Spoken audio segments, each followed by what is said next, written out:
E aqui damos início a mais uma edição de Guimarães a Debate, a análise da atualidade política, económica e social do Conselho de Guimarães, às sextas-feiras, a partir das 21 horas, nas diferentes plataformas digitais do Jornal de Guimarães. Esta semana, com Francisco Teixeira e Carlos Benjamin, é que se juntam dois convidados ligados à área da cultura.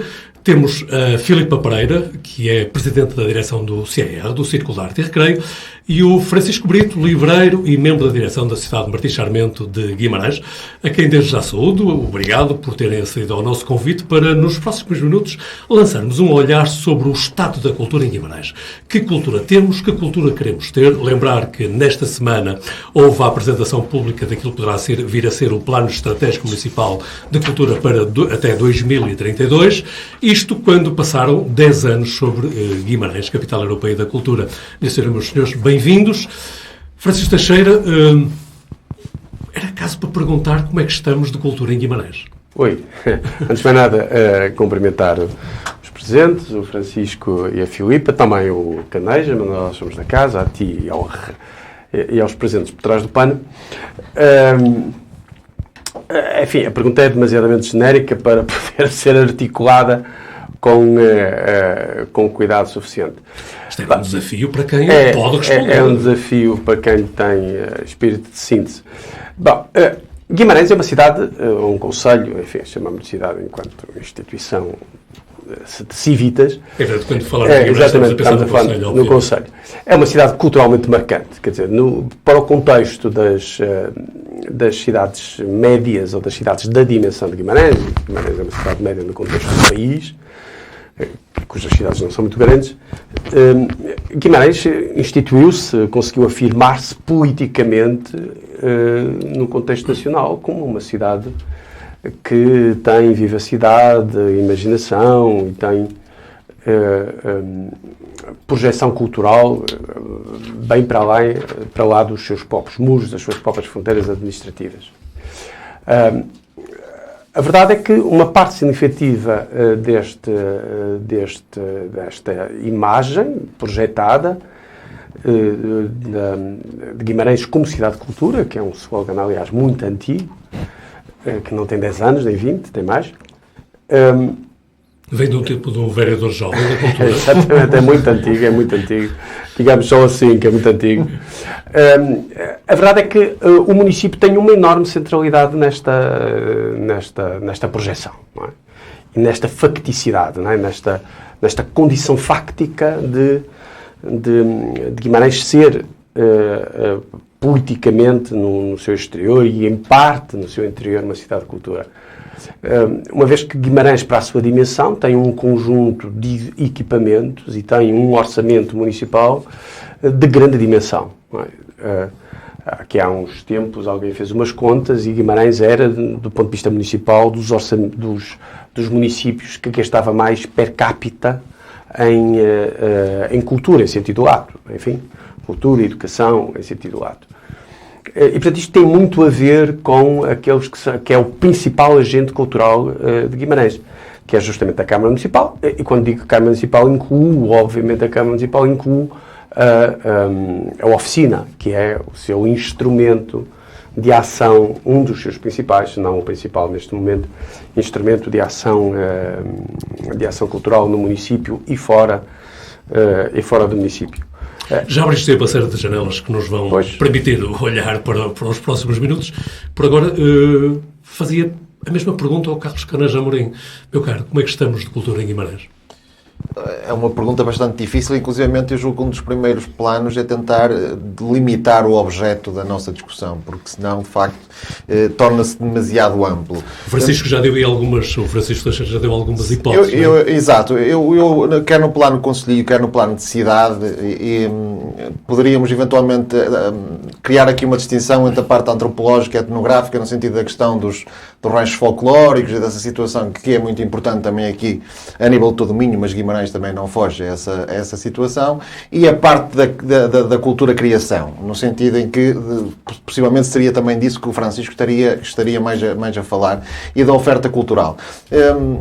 Antes de mais, uma confissão pública, no sentido de entender que o poder público, seja local, seja nacional, no plano da cultura, é sempre suscetível de crítica, porque no sentido que é uma resposta difícil, no sentido de agradar a todos. Nunca será fácil agradar a todos.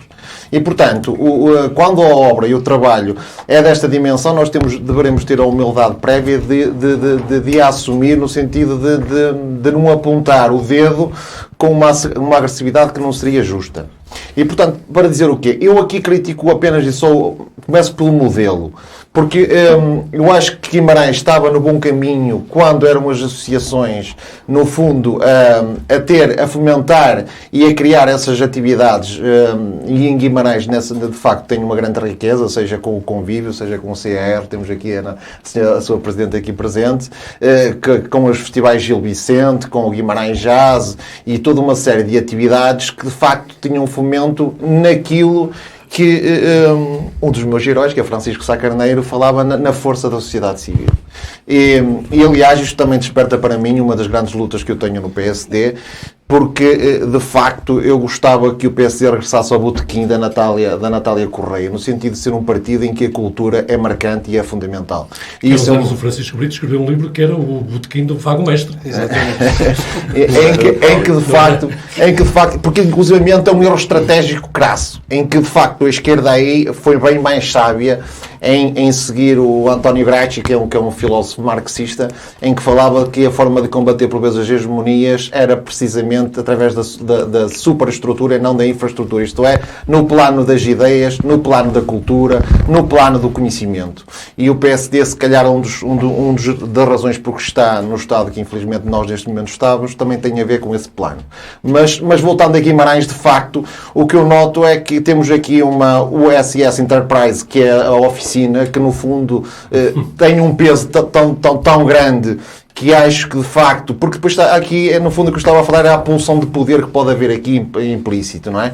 Porque hoje em dia as associações em Guimarães carecem da ajuda necessariamente do orçamento municipal, mas deveriam ter a liberdade plena no sentido da organização e da forma como os eventos são realizados. E a partir do momento que a oficina centralizou em si, inclusivamente, todos os recursos humanos, em que, inclusivamente, até alguns recursos humanos, em termos criativos, já aqui há algum conflito, não é? Porque uma coisa é o teatro, outra coisa são as artes plásticas, as artes visuais, e que, inclusivamente, eu até aqui num estudo recente que eu posso pôr aqui para a Câmara, para que quem nos está a ouvir compreenda, foi objeto até de um estudo na Universidade, que fala relativamente à política cultural de cidade, um estudo de caso em que vai de 1985 a 2015, do Tiago Miguel Tavares Mendes, que é bastante interessante. Inclusivamente recolhe entrevistas do vereador da altura, do Bastos, não é? que foi uma das pessoas que esteve envolvida, mas eu gostaria que ele tivesse aqui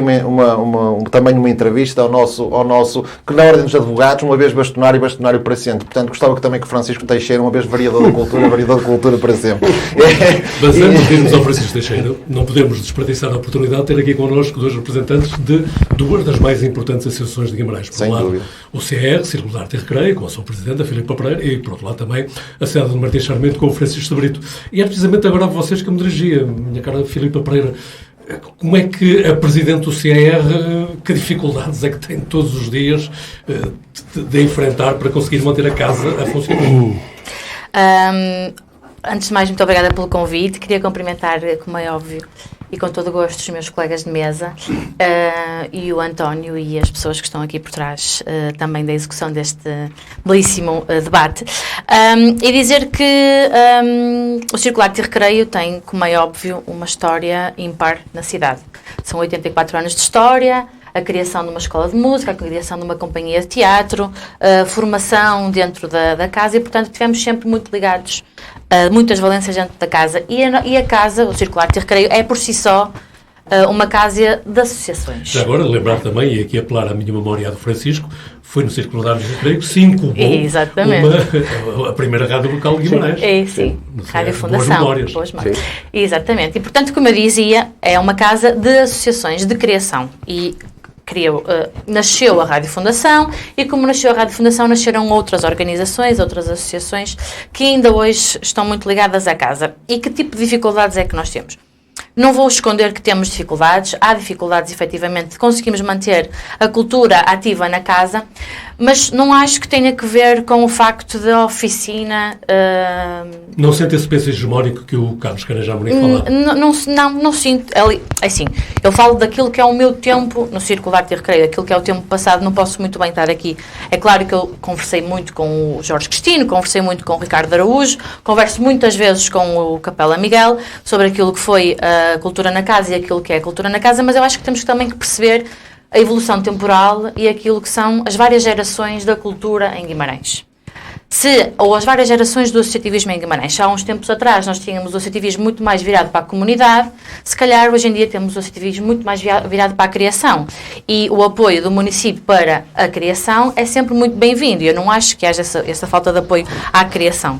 Agora, claro que o CAR, estando numa zona da cidade que não é tão central, não é? Porque, pensando bem, a Rua Francisco Agra não é assim tão central.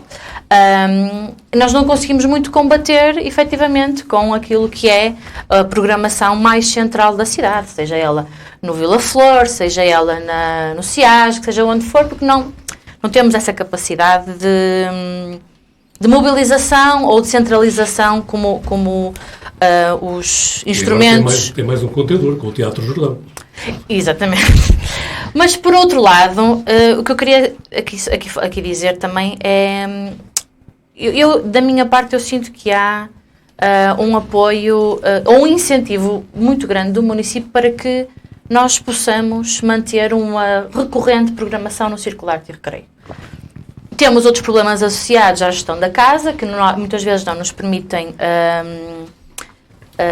fazer com que isto seja tão fluido, mas também acho que há um problema estrutural em Guimarães que não se prende com a oficina ou com as gerações da cultura ou as gerações do associativismo. Prende-se com a falta de educação cultural que os guimaranenses têm. E os guimaranenses têm uma falta de educação cultural gravíssima, na minha opinião. Hoje em dia o município tem programas e projetos como o Mais 3, por exemplo, que leva a cultura às crianças, mas é um projeto que começou há pouquíssimo tempo. Até aqui não havia esse estímulo cultural e, portanto, não havendo esse estímulo cultural, nós vemos muitas vezes que quando o auditório do Vila Flor, por exemplo, enche, não é com a prata da casa. Não é com as pessoas de Guimarães, é com pessoas que vêm de fora. Porque as pessoas de Guimarães não estão habituadas a pagar... Está a falar em criação de públicos, não é? Sim. Não estão habituadas a pagar 10, 15 euros para assistir... Vamos pegar disso daqui a um pouco, porque agora eu queria ir até Francisco Brito. A Sociedade de Martins Sarmento é a Sociedade de Martins Sarmento, é incontornável em Guimarães. Se há pouco o Caneja Amorim falava num grande porta-aviões, a Sociedade de Martins Sarmento é no que toca à cultura em Guimarães. Quais são as grandes dificuldades que a direção, a que pertence, tem todos os dias? Bom, começar por agradecer o convite, cumprimentar a todos. De facto, a sociedade passa por muitos desafios porque é um peso pesado no bom sentido da palavra. Isto é uma instituição que tem já uns séculos de existência, tem um património bastante grande para gerir e isso traz algumas dificuldades e, portanto, há uma série de desafios que tentamos vencer. Mas, por outro lado, historicamente, a Sociedade de Martins Sarmento e o município têm uma espécie de uma parceria, isto é, não é uma parceria formal, mas em tempos idos, por exemplo, isto é uma nota curiosa, a Câmara funcionou num edifício da Sociedade de Martins Sarmento, quando a Sociedade de Martins Sarmento se calhar tinha mais possibilidades do que a Câmara. E hoje em dia a Câmara, a Citana Briteiros é propriedade do município, é gerida pela Sociedade de Martins Sarmento, isto é desde o início da quase sociedade que é assim, e portanto há uma boa relação, mas há desafios a vencer que são múltiplos, quer dizer, há um trabalho invisível que é feito dentro da sociedade, que vai desde a catalogação de livros até o trabalho arqueológico, enfim, um voluntarismo também das pessoas, mesmo dos próprios funcionários, que é notável e que acho que todos temos que estar gratos. Mas há uma série de desafios. Eu não queria estar a especificar nenhum em particular. Nós gostaríamos, por exemplo, de aumentar o número de visitantes da Citânia, gostaríamos de ter estantes novas que permitissem acomodar mais livros, enfim, há uma série de desafios. O que impede de aumentar o número de visitantes à Citânia? Há dificuldades de acesso, há também o nosso trabalho de promoção que tem que ser melhorado, portanto há vários fatores. Muito bem. Francisco Teixeira, já foram levantadas aqui mais algumas hipóteses de debate também. A questão da municipalização, e agora sou eu que estou aqui a utilizar o termo entre aspas, é um risco que se pode correr. E eu não posso esquecer também que já tens uma grande experiência também como dirigente associativo, não é? Talvez é a instituição mais antiga de Guimarães, não é? Exatamente. Antes da Sociedade de Martins Sarmento. A Associação Artística tem 156 anos, é anterior à Sociedade de Martins Sarmento. Relativamente anterior, bastante anterior, e já fui até da direção do Circo de Arte e Recreio. Essa parte não até da direção do Circo de Arte e Recreio, muito antes de Jorge Cristino ou do Capela Miguel, ainda no tempo fui mesmo da direção do Circo de Arte e Recreio, com o Jaime Martins. Com o Jaime Martins. Era ele o presidente, era eu uma coisa qualquer, já não me recordo. Mas era da direção. Vamos lá ver. Se há... Eu diria que neste momento em Guimarães há talvez dois grandes desafios relativamente novos. Um antigo e um relativamente novo. Um desafio antigo e que se mantém e que hoje continua a ser um desafio estratégico de Guimarães. No que diz respeito, nomeadamente, ao associativismo, vou pôr de lado as questões antropológicas, como Caneja falou. Que é a autonomia estratégica do movimento associativo e das associações de Guimarães. Dos movimentos comunitários, cívicos, não é? Esse é um desafio absolutamente estratégico. É isso, subscreves a análise do Carlos Caneja Amorim? Não sei exatamente, ele não precisou essa análise, mas o que eu digo é que é um desafio, porque ter muitas associações, mas que dependem integralmente da subsidiação pública para funcionarem, e só funcionam na medida em que têm financiamento público, e dependem estrategicamente, não da sua ação, do seu pensamento, da sua capacidade de envolvimento comunitário, mas apenas da subsidiodependência ou das proximidades políticas ou partidárias, é um problema estratégico. É o modelo atual que tu vês neste momento. Se me estás a fazer essa pergunta, eu digo, nos casos é, noutros casos não é. Certo, okay. Não há um modelo. Há casos e casos. Há associações que em Guimarães dependem estrategicamente do município. E não tem que ser mau isso. Depende de cada caso. Não, eu acho que quando dependem estrategicamente, depende sempre. Vamos já ver. Estar a falar se eu crio uma instituição, né? claro, evidentemente, a questão da autonomia estratégica é central. Porque se eu faço parte de uma pequena comunidade, de uma instituição, pequena ou grande, que depende de terceiros, não depende dos seus associados, não depende dos seus objetivos sociais, culturais e críticos, mas depende apenas de inputs externos mais ou menos encobertos, isto é um problema, porque o associativismo que deve visar, sobretudo, a emancipação pessoal e cultural e cívica, está a funcionar não como instrumento de emancipação, mas como instrumento de manipulação e de alienação, encoberto sob a forma de associativismo. Não é? Porque, na verdade, está a servir como instrumento de alienação e de controle social. E esse é um problema estratégico que não é de hoje. É um problema antigo, aliás, é um problema mais ou menos comum em muitas comunidades, não é? E que existe em Guimarães, que sejamos absolutamente claros. Não é? E há umas instituições que são mais autónomas, outras são menos autónomas, mas o perigo é antigo, é que justamente as instituições que servem para emancipar sirvam, afinal, para controlar, para alienar as pessoas. Isso ultrapassa esse constrangimento. Mas esse é um constrangimento. Ultrapassa esse constrangimento com programa. Eu que sou socialista e, portanto, defendo a subsidiação pública e a intervenção pública nas comunidades e nas instituições, defende-se através de modelos de subsidiação transparentes, objetivos e que sejam abertos, que de alguma maneira diminuindo os mecanismos de excessiva proximidade entre o poder político e o movimento associativo, que por definição deve ser um movimento civil, da sociedade civil. Mas os concursos que, por exemplo, a Câmara de Guimarães lança... E esse é outro assunto. É um assunto muito técnico, muito específico. Poderíamos falar sobre os júris, sobre como é que os júris são constituídos, como é que não são constituídos. Os júris basicamente são da Câmara, não é? Quer dizer, os júris dos programas, dos impactos e afins, são funcionários municipais. São funcionários municipais.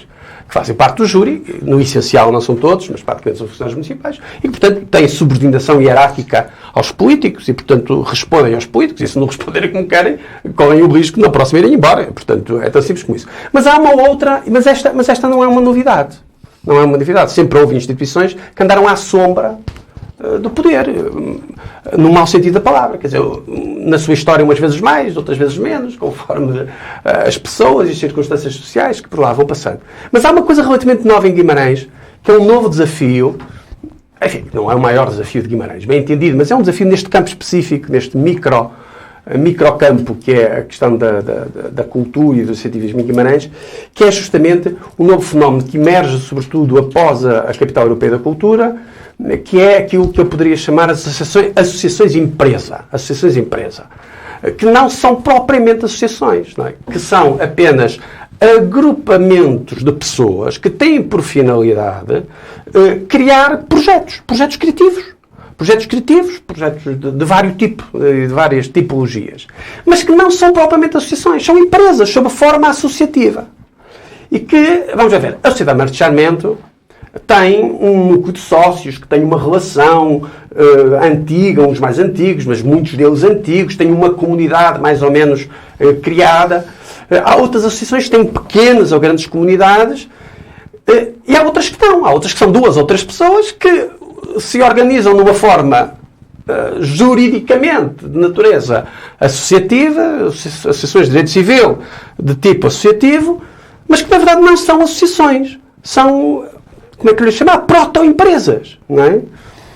Que faria muito mais sentido que estivessem organizadas para candidatar-se, nomeadamente aos subsídios públicos, numa forma de empresas criativas, as ditas empresas criativas. Isto é importante, porque uma coisa é uma pequena comunidade, ou uma grande comunidade institucional, que visa a afirmação das subjetividades e a afirmação da cultura e da emancipação comunitária e da criação comunitária. Outra coisa é 2 ou 3 pessoas que se juntam e que andam a toque de caixa de poder, ou que só se juntam para fazer a subsistência pública. E candidatam-se, e neste momento em Guimarães temos esse problema, porque candidatam-se as mesmas instituições aos mesmos programas. A associação empresa, que na verdade é uma empresa, não é uma associação, e a associação que é uma comunidade, como a associação artística, que é uma pequena comunidade, tem 156 anos de vida e que não é uma associação empresa, que não ganha dinheiro, ninguém ganha dinheiro, ninguém tem a finalidade de ganhar dinheiro, nem anda a toque de caixa de ninguém, não é? Sentes que isso é um problema novo. Isso é um problema novo. Essas proto-empresas ou para-empresas. Para-empresas, proto-empresas, o Carlos poderá caracterizá-las melhor. Juridicamente. Mas pensas que poderão retirar, enfim, contributos que poderiam ir para as associações? São coisas diferentes. A questão é da transparência, porque eu não só não acho mal, como acho bem que as pessoas se associem para criar projetos culturais. Não acho mal, acho bem. Mas isso não é uma associação. Bom, é uma associação no sentido físico, não é da palavra, porque as pessoas estão juntas, mas não é nesse sentido, não é? Quer dizer, não é uma associação, não é uma comunidade, não tem uma história, não tem uma tradição, não tem até uma responsabilidade, porque eu sou Presidente da Associação Artística, eu respondo perante a minha Assembleia Geral, não é? Essas proto-empresas ou para-empresas não respondem perante ninguém, porque a Assembleia Geral são eles próprios. Não é? E, portanto, aquilo é tudo muito próximo. E, portanto, isto é uma coisa nova que deveria merecer alguma distinção no tratamento político local e que não tem merecido de todo. Quer dizer, tanto se candidata ao mesmo programa a Sociedade de Sarmento, a Associação Artística, como a associação que é constituída por 3 pessoas, que é a namorado e Carlos Caneja Amorim, isso também faz nisto um constrangimento à atividade cultural em Guimarães? Claramente. Aliás, eu na minha intervenção inicial julgo que deixei isso bem visível precisamente porque entronca na liberdade de ação no espaço cultural. O primeiro ponto que eu, por vezes, tenho dificuldade de distinguir, porque acho que deviam estar extremamente ligados, tem inclusive até a ver com a formação de públicos, embora isto também pode parecer um bocado paternalista, mas de facto a diversificação de públicos também é importante e também deve-se sempre pensar na questão de ligar o ensino e a instrução à própria ação cultural. E, portanto, julgo que esse também é um mecanismo que era muito importante de ação cultural conselhia e nacional, porque depois na parte do ensino também nacional, estar a ver essa interligação. Mas, de facto, eu constato, até na questão de eu ver aqui uma inversão de modelo, em que se partia da sociedade civil rica que Guimarães tem e que eu, inclusive, identifiquei dois casos concretos, que é o Guimarães Jazz, que era organizado pela Convívio e que era um produto da própria associação. O Guimarães Jazz não era organizado pela Convívio. Aí o erro Carlos, que eu não posso deixar, porque a uma certa altura disser, tu não dizes nada, não. O Guimarães Jazz... Faz pedagogia. O Guimarães Jazz... O que é? Corrige-me quando eu... Não, é uma questão fáctica. O Guimarães Jazz era organizado nos primeiros anos pela Câmara e pelo Convívio. Certo. O Guimarães Jazz foi criado com base num convite da Câmara ao convívio e criou-se uma comissão conjunta de técnicos da Câmara e sócios, dirigentes do convívio. E foi assim que se fizeram os primeiros... Mas não tinha uma história antes relativamente ao convívio, relativamente à escola de jazz e a criação de jazz. Não vais buscar a Santa Marta Penaguião outra vez, Francisco. Deus, estamos aqui na presença, pelo menos, de um historiador. A escola de jazz de convívio é muito posterior ao Guimarães Jazz. Sim, mas em termos de criação... muito posterior. Francisco, em termos do que inclusivamente é dito aqui neste estudo, dá a entender que, de facto, que o convívio é onde surge... Nunca. Antes de... Não, é fácil, é só ir ver. É fácil, é relativamente fácil. Mas a questão tem a ver com a liberdade de ação, Francisco. É ir ver a imprensa local e ver se o convívio alguma vez produziu algum evento ligado ao jazz antes do Guimarães Jazz. É só ver. Se me permitem, é só ver. Claro, força. É só ver. Acho que a genealogia do Guimarães Jazz é anterior, inclusive, a esse período e faz com as pessoas... Antes do próprio convívio? Com as poucas pessoas que em Guimarães gostavam de jazz, já tive a oportunidade de falar sobre isso com o Ivo Martins e vi algumas pessoas que se interessavam pelo assunto, e eu penso que terá havido uma coisa qualquer logo numa unidade juvenil que havia na Assembleia, que foi um bocado o embrião da chegada do jazz a Guimarães, porque também chegou... Mas não tinha nada a ver com o Guimarães. Não, mas foram depois sim, não tinha a ver diretamente, mas foi ali tinha amigos que gostavam de jazz e que lutavam com jazz, mas não tem nada a ver com a genealogia do Guimarães Jazz. É antes ao próprio convívio o surgimento do jazz e... Eu acho que havia existiram alguns espetáculos de jazz em Guimarães, que não são Guimarães Jazz, de facto, mas que foram um bocadinho... As pessoas depois tiveram... Francisco, deixa-me só concluir. Só dizer isto que é importante, quer dizer, eu acho que havia... Francisco, desculpa, mas eu acho que havia. Eu acho que não havia. Eu não conhecia. Eu não conhecia, não é? Porque, vamos já ver. Quando se criou o Guimarães Jazz, não havia jazz em Guimarães. Ponto. Não havia. Havia pessoas que gostavam de jazz e que se encontravam e falavam de jazz como... Não havia. Havia um programa de jazz na Rádio Fundação. Com o Ivo, precisamente. Eventualmente, quer dizer, mas não havia jazz em Guimarães. De todo. Havia uma coisa anterior que não tinha nada a jazz, não tinha nada a ver com o jazz, que era uma coisa interessante e foi importante do ponto de vista da dinamização cultural em Guimarães, que foram os encontros de primavera. Certo. Que eram encontros de música clássica. Certo. De maneira simples, não é? Isso sim teve uma importância grande no município, que era organizado exclusivamente pelo convívio, com subsidiação pública, mas era organizado pelo convívio, ponto. E que, a certa altura, como acontece muitas vezes na vida, acabou. O que eu queria com esse, quer que inclusive com os festivais de Gil Vicente, é que julgo que a preponderância na ação, em termos até criativos, era da parte associativa e não da parte da Câmara. É a forma como eu leio e com base naquilo que eu tive a analisar, inclusivamente, para debater e pensar sobre isto, que é... Hoje em dia está tudo demasiado centrado na oficina. É isso que eu entendo. Compreendes, Francisco? A centralidade passou da sociedade civil para a oficina. Em termos de ter esse... Claro que a parte orçamental é sempre importante, mas era importante essa centralidade apenas e só de orçamento e deixar a parte estrutural das associações em liberdade. E não, porque repara uma coisa... Nessa genealogia é importante centrais. Tu tens meia razão. O Guimarães Jazz... Não me interessa aqui... Não, mas eu vou falar do Guimarães Jazz e dos Festivais de Vicente. O Guimarães Jazz, quando começou, foi uma coisa conjunta entre a Câmara e o convívio. Ponto. E a certa altura, não sei bem como, aí essa genealogia ter-se a fazer, a programação do Guimarães Jazz, porque eu me apercebo, é integralmente definida pela oficina. Pronto, essa é a versão do modelo que eu acho que devia ser questionado. Os festivais de Vicente igual. Os festivais de Vicente começaram por ser integralmente realizados por CER. Que de facto é uma inversão de modelo. Os festivais de Vicente começaram por ser integralmente realizados por CER e programados por CER integralmente. Ainda no tempo de Santos Simões. Sim. Depois, os festivais de Vicente decaíram, várias vicissitudes, não importa para o caso. Passaram a ser organizados em conjunto, mas em conjunto mesmo, em parceria com duas partes. Entre a Câmara e o CER. E agora, pelo que eu me apercebo de fora, a programação dos festivais de Vicente é essencialmente da Câmara da Oficina. Isso, de facto, há uma amputação, há uma inversão, há uma mudança. Pronto, e queria só, nesses dois casos só mais uma pequena nota que tem a ver com algo que me preocupa, para além dessa questão da inversão, que é discutível, como eu digo, até pontualmente até pode ser melhor, mas eu julgo que em termos gerais me parece que deveria ser questionado. Claro. Uma nuvem negra que está a densificar e que me preocupa, e que por um lado é um sinal de sucesso, digamos assim, da Câmara estar a conseguir realizar esses projetos, mas que pode se tornar um problema a médio prazo, que é o número de infraestruturas que neste momento estão na dependência do orçamento camarário. Porque nós vejamos, nós temos a questão de o Monte Latito, onde vem grande parte da receita da visita aos monumentos que nós temos, quer o Castelo, quer o Paço de Duques, vai para o orçamento da Direção-Geral do Norte da Cultura. E depois, mesmo o Museu Alberto Sampaio é igual, não é? E depois, aqui Guimarães fica com museus que inclusivamente na plataforma das artes que tivemos do Guimarães, não é? do José Guimarães, que tem um custo de manutenção bastante elevado. Agora temos também o Teatro Jordão, que é mais um custo, e mais uma série de edifícios que, de facto, o projeto até são bastante interessantes, mas que vão ser uma sobrecarga para o orçamento municipal, que depois pode limitar as verbas que as próprias associações podem carecer para a sua atividade. E, portanto, eu julgo que isto é uma ameaça que teremos a médio prazo e que teremos que arranjar a forma de a ultrapassar. Eu deixo-me voltar atrás a uma questão levantada pela Filipa Pereira há pouco, na sua intervenção, que tem a ver com os públicos e com a falta de... já não me lembro bem qual era a expressão que a Filipa usava. Mas educação cultural. Uma certa falta de educação cultural.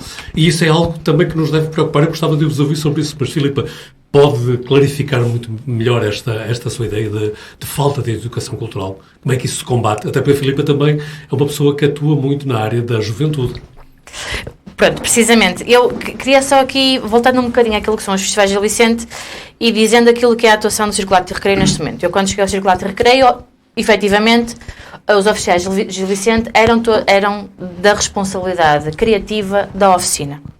Quando passou a ser, não sei precisar, não sei dizer, sei que temos tido muitas conversas relativamente a isto, com a oficina também, porque a mim, como dirigente associativa e como pessoa que tem um mínimo de sentido crítico nas coisas, não acho que uns festivais que foram criados com os Santos Simões e que vêm trazer ao Circular de Recreio uma série de valências, mesmo na criação do TERB, que era uma companhia de teatro que existe há muitos anos. TERB, para quem está distraído, Teatro de Ensaio Raul Brandão, exatamente, e que agora voltou de novo à ação e que temos tido feito educação cultural nas escolas com o Plano Nacional de Leituras, onde levamos às escolas essas mesmas obras que são obrigatórias no plano curricular. Isto para dizer que, quando eu entrei para o Circular de Recreio, para a presidência, e já era algo que eu discutia com o Jorge Cristino anteriormente, nós estabelecemos como uma das prioridades era voltar a trazer à casa os festivais de Gil Vicente. Nós sabemos que, à partida, nós não temos condições técnicas e monetárias para realizar uns festivais como são realizados agora. Os festivais de Gil Vicente têm um orçamento de 50 mil euros. 50 mil euros é um orçamento que o Circular de Recreio não pode assegurar para a realização destes festivais. E até porque nós também não temos condições técnicas dentro da nossa casa, que é património do CAR, não é uma casa alugada, é património do CAR, que exige manutenção e que exige uma série de outras coisas e que, portanto, não é possível conseguirmos conciliar tudo. Que ainda está em processo de pagamento, não é? Sim, está mesmo numa fase final no processo de pagamento, mas ainda falta uma transição. E que nos limita a nossa liberdade de ação, como é óbvio. Agora, que tem havido uma discussão muito grande com a oficina, principalmente com o Rui Torrinha, que tem sido disponível no sentido de me ouvir e de ouvir comigo o responsável de encenação do TERB também, para tentarmos perceber de que forma é que conseguimos voltar a trazer aquilo que são os festivais originais do Círculo de Arte e Recreio para o Círculo de Arte e Recreio. Como é que é o modelo que vamos fazer? Não sabemos, mas que estamos a pensar nisso estamos, porque efetivamente... Voltar ao modelo original em que são... Não, o modelo original não será possível. Não tínhamos ilusões porque não será possível. Não temos condições técnicas e financeiras para isso. Mas podemos remediar aquilo que está a ser feito. Podemos tentar voltar a trazer de alguma forma à casa e com a participação dos atores da casa na decisão daquilo que é...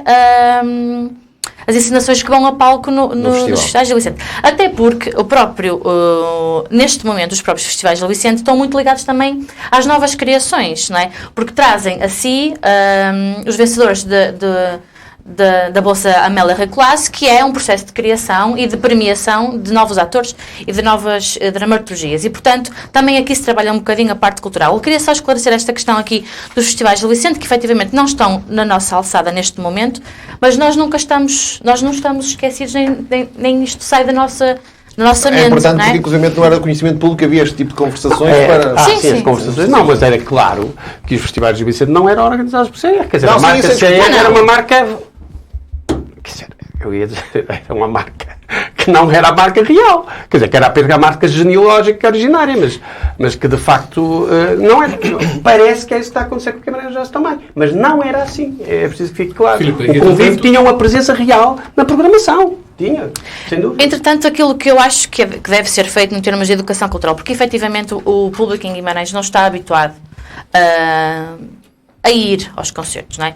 E nós no Círculo Arte e Recreio, muitos dos nossos projetos são em parte financiados pelo Impacta, e como sendo financiados pelo Impacta, nós temos a política de que se já é financiado de uma parte, não deve ser financiado da outra parte, e portanto nós temos sempre os nossos concertos abertos sem qualquer custo de bilheteira.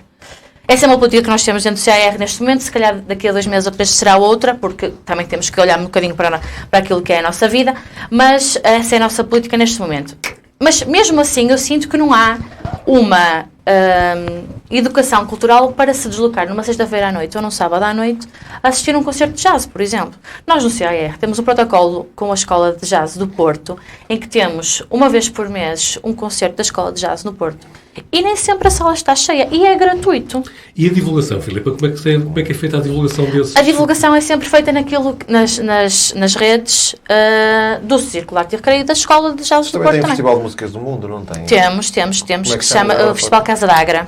Muito bem. Não, ia só dizer que eu acho que a educação cultural aqui deve passar muito pela ação nas escolas. O município tem agora o projeto Mais 3, mas acho que falta mais ainda. Falta investirmos naquilo que é a promoção da cultura. E nós, através do TER, temos tentado fazer com que o teatro vá às escolas. Normalmente são os jovens a se deslocarem para fora das escolas para irem ao teatro, e nós estamos agora a levar o teatro às escolas. O TER pega, faz uma proposta às escolas, e as escolas aceitam ou não, dentro daquilo que é o Plano Nacional de Leitura, levar para as suas próprias escolas as peças que estão a ser ensinadas pelo TER e que existem neste Plano Nacional de Leitura. Portanto, acho que é já uma fase ou uma promoção da cultura que vai fazer com que os jovens, num futuro, possam já estar mais sensibilizados para aquilo que é a cultura. Mas, efetivamente, sinto que ainda há muito para fazer nesse campo. Francisco Brito, na cidade de Martins Sarmento também se sente esta dificuldade que a Filipe Pereira aqui enunciava de uma falta de tradição? A Associação de Martins Sarmento acaba por ter algumas especificidades que outras associações, não as quero de maneira nenhuma estar... Não há uma comparação, mas são factos. Não tem, isto é, é uma cultura adulta na cidade de Martins Sarmento, diria. Não é só isso. Nós temos tido várias coisas, por exemplo, temos tido exposições de arte contemporânea, temos tido, enfim, várias atividades que em princípio as pessoas não associam muito à cidade de Martins Sarmento. Isso é excelente, porque a sociedade tem que estar sempre, tem que se ir renovando, não é? E tem que ir também acompanhando os tempos. Mas nós temos a nosso cargo de gestão de património nacional, que é uma coisa que património classificado, não é? Que acho que poucas associações têm em Guimarães.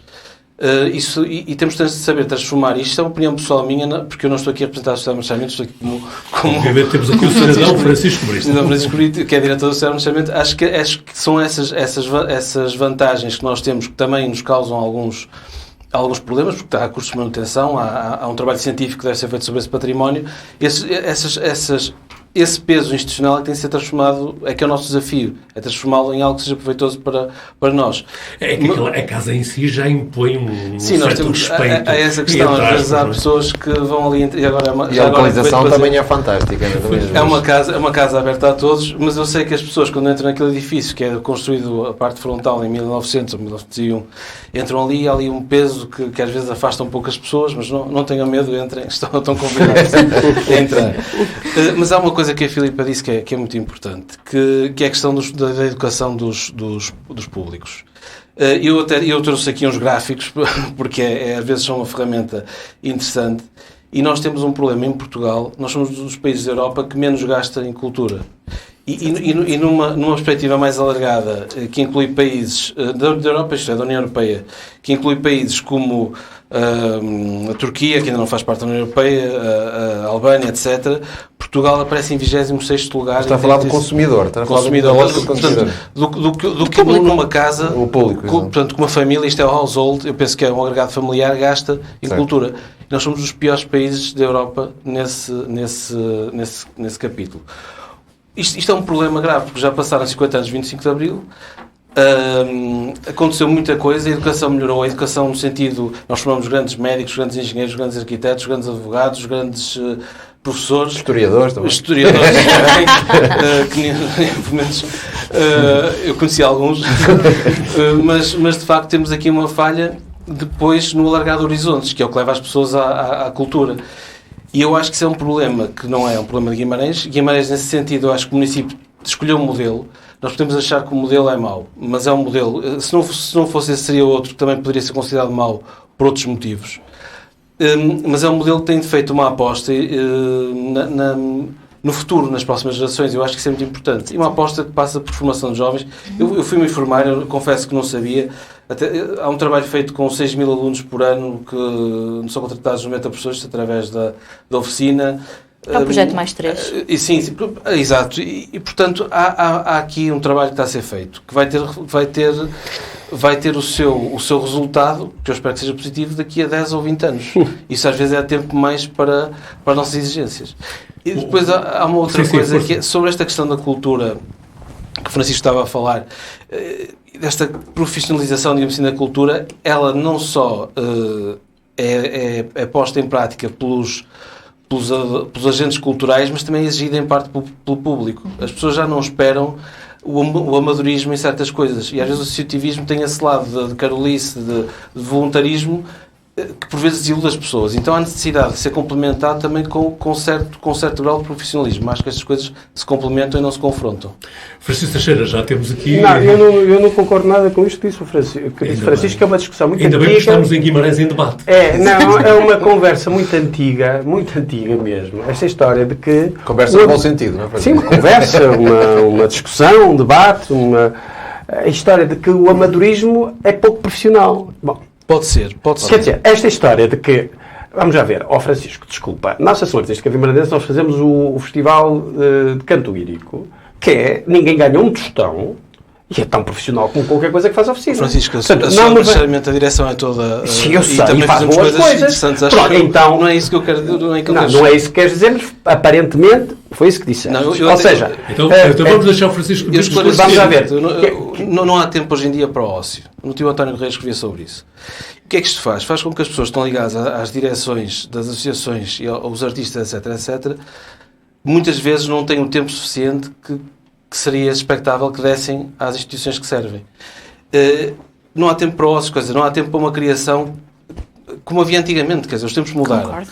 E é preciso compreender isso e dar também lugar a isso e dar lugar a que os artistas, os criadores, são coisas no diferentes. fundo sobrevivam, não é? Também, mas que encontrem as suas formas de...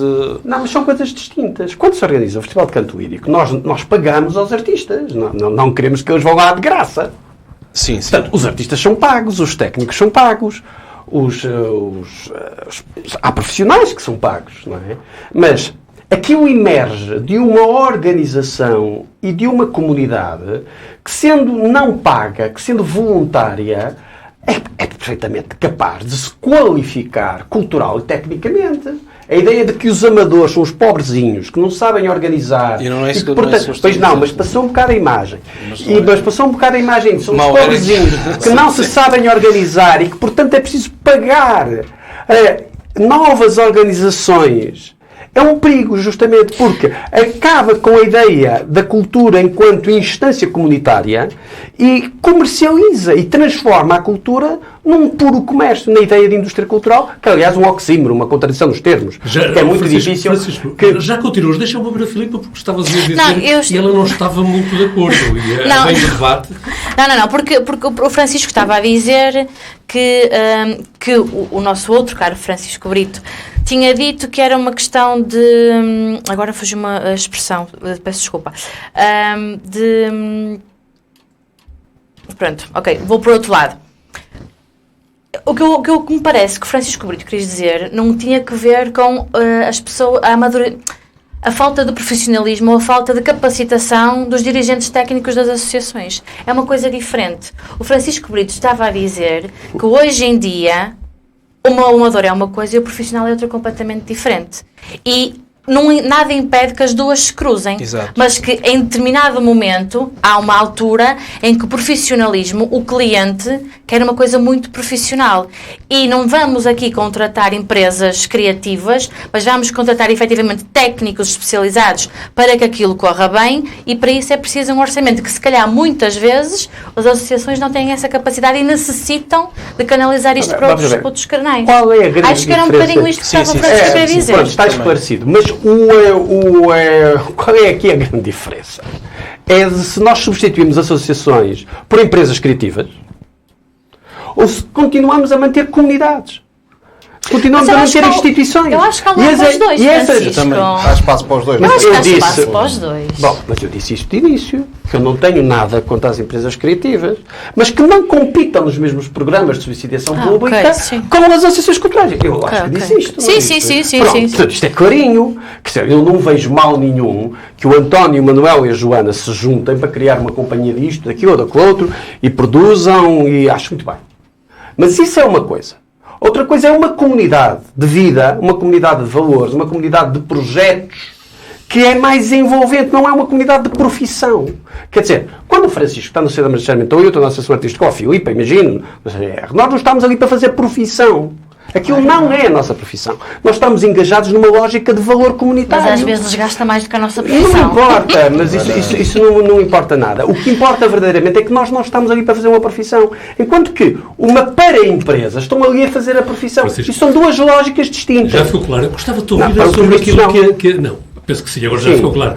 E isto não tem que ser amador. Ou seja, eu tenho uma comunidade e posso tratar essa comunidade de maneira profissional, com rigor e com qualidade. E com amor, para além disso, enquanto que as outras associações, o amor vem sempre em terceiro lugar, porque primeiro vem a sobrevivência, não é? Tratar as coisas com amor e rigor é diferente de ter técnicos especializados naquilo. Não, mas eu já disse, uma coisa não tem nada a ver. Nós, eu não sei cantar, não é?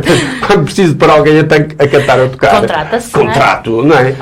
Mas não digam que eu sou um amador a contratar. Porque, quer dizer, não, mas não foi isso que eu quis dizer. Isso é que me parece um enviesamento e até uma diminuição do trabalho cívico. Francisco Teixeira, e sobre aquele problema que a Filipa falava relativamente à criação de públicos, à educação de públicos? Não, eu acho que isto também, desculpem lá que lhes diga, uma conversa muito antiga. Há programas em Guimarães, desde sempre, de levar teatro à escola, de levar música à escola. Eu conheço-os. Mas então o que falta, Francisco? O que falta são as condições globais de tecnológicas e comunicacionais e relacionais, que são completamente diferentes desde há 40 anos atrás. Comunicacionais neste tempo? Dificuldades a esse nível? Obviamente o digital cria um modo de comunicar que é completamente diferente do modo de comunicar há 30 anos atrás. Há 40 anos atrás. É deste problema que eu falo. Quer dizer, é esse o problema. Quer dizer, o problema não é o instrumental. Comunicação, divulgação. Não. Quer dizer, o digital é um problema gravíssimo no mundo contemporâneo.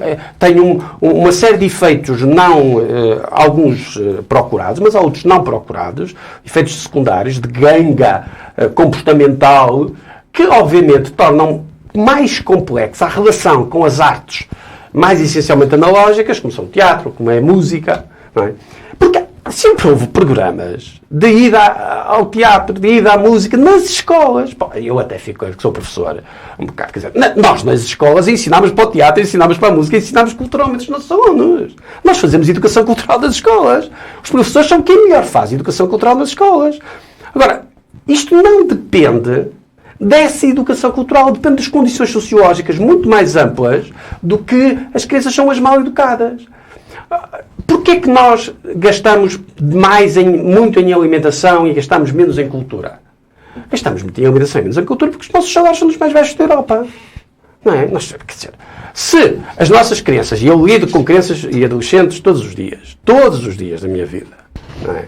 Se eles têm que contar o dinheiro ao cêntimo para comer, eles não vão pagar 10 euros para ir ao SIAS, nem 5, nem 3. Pois, mas a Filipa falava que os espetáculos do CIR são Gratuitos. grátis. Sim, claro, mas essa é uma parte, eu já disse. A outra questão é da comunicação. Ou seja, os modelos e os mecanismos comunicacionais globais criaram mudanças comportamentais que tornam mais difícil e tornam necessidade de maior engenho para captar as pessoas, para fazer as pessoas sair de casa, não é? Nós, na minha pequena comunidade associativa, nós dizemos isto sempre, o nosso principal objetivo é fazer as pessoas sair de casa. Sair de casa. Sem dúvida. Quero que saiam de casa.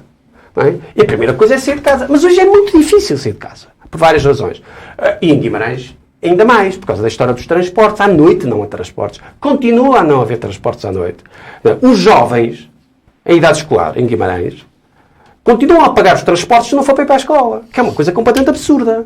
Não é? Nem o PST pega nesta deixa. Não é? Nem o PST pega. Quer dizer, Aproveitaste depois disto tudo até para dar aqui uma... Porque é que o PST não pega nisso? António, mas prometi se gostava de dar aqui... Não, eu quero-te ouvir, Pronto, mesmo para encerrar, porque este programa foi pensado Porque ele, de facto- a propósito do plano estratégico e nem falámos nele. Ficará para o próximo Aliás, programa. até pode ser questionável a necessidade de haver um plano estratégico quando estamos a falar da cultura, porque depois isso também sinaliza precisamente o dirigismo. Mas pronto.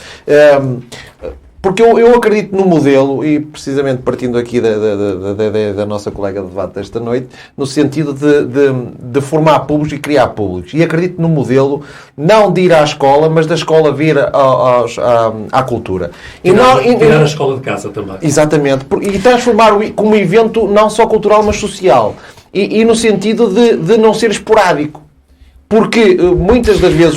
Posso só desculpar, esse modelo de levar a escola à cultura seria extraordinário se os nossos jovens estivessem habituados à cultura. Eles não estão habituados. E enquanto não tiverem a cultura diariamente na escola, certo. Isso não vai Mas acontecer. Mas há aqui uma dúvida. Possível. As crianças têm a cultura diariamente na escola. Francisco, as crianças têm aulas de música, não têm aulas de teatro, não têm aulas de encenação, não têm aulas de dramaturgia, não têm as crianças aprendem sobre museus, aprendem sobre enquadros, aprendem sobre uma série de coisas, mas não estão habituadas a olhar para as coisas e a ir às coisas. Eu percebo o que está a dizer, mas acredito piamente Não, mas as escolas no modelo de criar práticas culturais. E eu entendo que, Mas em Guimarães se houver um imenso há imensos anos. se houver um sempre. concerto, Francisco, se houver um concerto e um teatro em que a turma XP, os professores convidam os alunos e informam os pais que os alunos devem ir ao concerto logo à noite, que vai a turma toda, e se criar este dinamismo, eu julgo que é possível criar aí um novo modelo. Mas não pode ser esporádico. Tem que se criar a prática, não é só cultural, mas também social. Claro, é isso. E claro, uma coisa que inclusivamente claro. o professor Francisco Teixeira, que representa os professores de secundário, sugeriu a questão das entradas gratuitas na questão da cultura e a questão dos transportes. Mas isto, se houver aqui um planeamento integrado e haver esta facilidade do acesso à cultura e esta interligação com as escolas e com as associações, em que de facto, porque se for um papel para casa dos professores a dizer que a turma toda logo vai à noite vai ao teatro, eu não vejo como os miúdos não irem ao teatro. E portanto, a partir daí crias práticas e atividades e acabas por formar novos Isso é públicos. demasiadamente óbvio. Tu não imaginas. Hoje os pais não deixam sair os filhos à noite. E os filhos não querem sair à noite. Eu acho que hoje em dia os filhos até saem sem os pais saberem. Mas eu acho que inverteu-se completamente esse cenário. Estás enganado. Tirar as crianças e os adolescentes e os jovens de casa à noite é hoje um drama. Mas ainda melhor o desafio, Francisco. É esse desafio que nós temos que ter. Os desafios são sempre bons, mas o problema não é esse. Não podemos, o problema é termos instrumentos que possam lidar nós com temos eles. em prática um modelo em que envolvemos a comunidade escolar, porque aí, quando a ideia e o desafio vem da comunidade escolar e vem dos conselhos diretivos e dos professores, há tendência aos pais facilitarem no sentido de se há um evento da escola, o menino deve ir, não é? E, portanto, facilita esse mecanismo. E é a partir daqui que, através da repetição, da boa repetição, não é como o Moisés Rodrigues fala aqui, de criar as feiras medievais, que são repetições que só vêm causar mal-estar físico e psicológico. São esse tipo de repetições... E urbano. São esse tipo de repetições de criar hábitos de cultura que devemos ir. Mas isto é apenas uma sugestão. Só um minuto, muito rapidamente. Francisco Brito, há pouco o Carlos Caneja Amorim questionava se deve haver um programa, um plano estratégico para a cultura do município. Numa resposta rápida, quase sim e não. É um bocado, eu acho que sim, acho que deve haver. E acho que as associações têm que ter também a maturidade para não se deixarem, se assim o entenderem, quer dizer, enredar podem não querer fazer parte, podem querer não fazer parte, o que é sempre difícil, porque à partida o plano vai ser traçado com as associações, não é? Porque esta questão da autonomia também é uma questão um bocado relativa, sempre foi.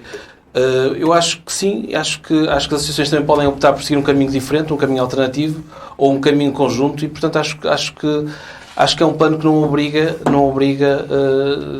ninguém a nada, não é? No fundo. Francisco Teixeira, e sobre o plano estratégico? Não sei, eu vi umas notícias, eu acho que, aliás, podíamos ter um plano estratégico a 20 anos, eu acho que é preferível, porque um plano estratégico a 10 anos é capaz de ser pouco, ou a 30 talvez, porque mas a 30 anos era capaz de ser mais integrador, ou 40 talvez, o plano estratégico O plano estratégico deve ser revisto ao sempre final do século XXI, para orientar a vida cultural. Não, isso é uma novidade. Muito bem, Francisco, ficamos esclarecidos. Filipe. Relativamente a este plano, assim, eu muito honestamente não tive a oportunidade de ver o plano, nem de... Ainda não há plano. Não há plano, digamos. Há uma apresentação, mas não tive a oportunidade de ver rigorosamente nada sobre isso. Mas acho que...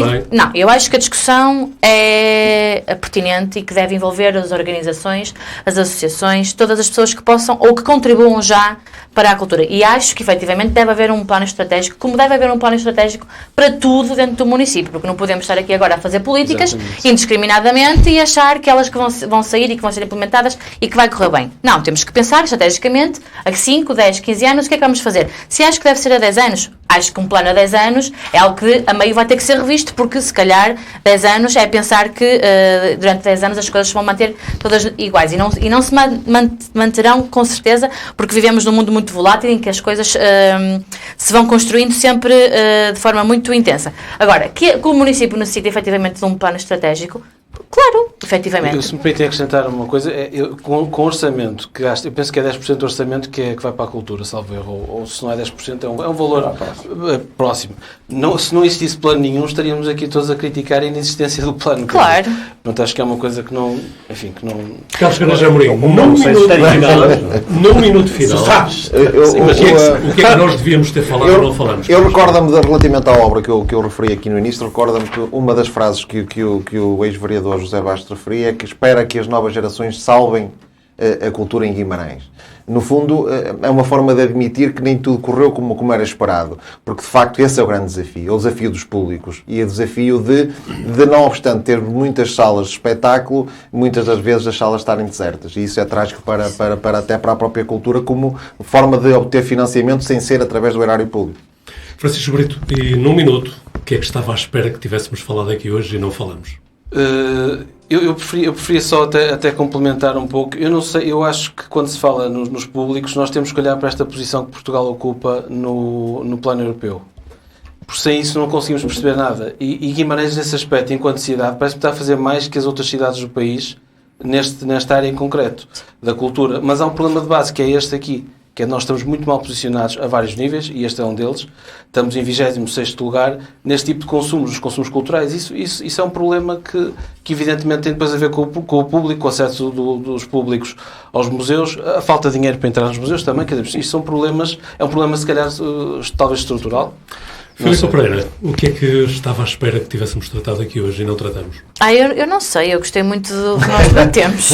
Acho que é sempre muito interessante estas diferentes visões dentro daquilo que é algo muito concreto dentro da cidade. E, portanto, eu acho que o facto de se ter questionado aqui o papel das associações é muito interessante e acho que é o caminho a seguir também nesta estruturação de uma nova estratégia municipal para a cultura, este questionamento do envolvimento das associações e como é que elas podem contribuir ativa ou passivamente para que isto corra bem, e acho que poderá ser sempre um tema de debate a ser pegado para ser trabalhado mais. Certamente voltaremos a ele. Francisco Teixeira, sei que vais fazer um desafio. Não, um convite e uma chamada de atenção. Nos próximos dias 31 de maio e 1 de junho, ou seja, para a semana, terça e quarta-feira, vamos ter a final do torneio de retórica das escolas secundárias de Guimarães, no Teatro Jordão, aberto ao público em geral, claro que é durante o dia, aberto ao público em geral. Temos a final da Escola Secundária Martim Sarmento no dia 31 de manhã, às 10 horas.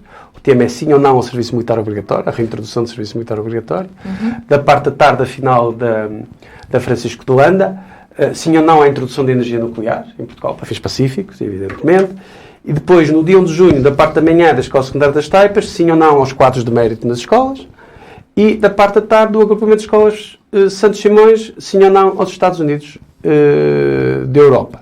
Quero só relembrar que este torneio de retórica permitiu que desde janeiro até este mês de maio se fizessem mais de 50 debates abertos em lógica competitiva, abertos às comunidades,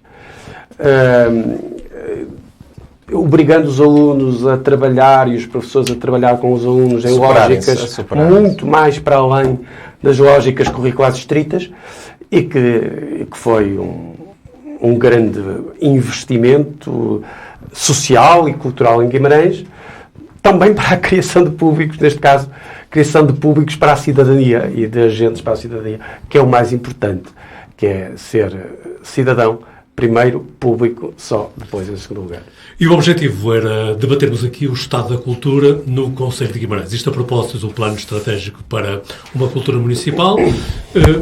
Foram mais as perguntas que ficaram por fazer e as respostas necessariamente que não foram dadas do que propriamente aquelas que conseguimos trazer aqui.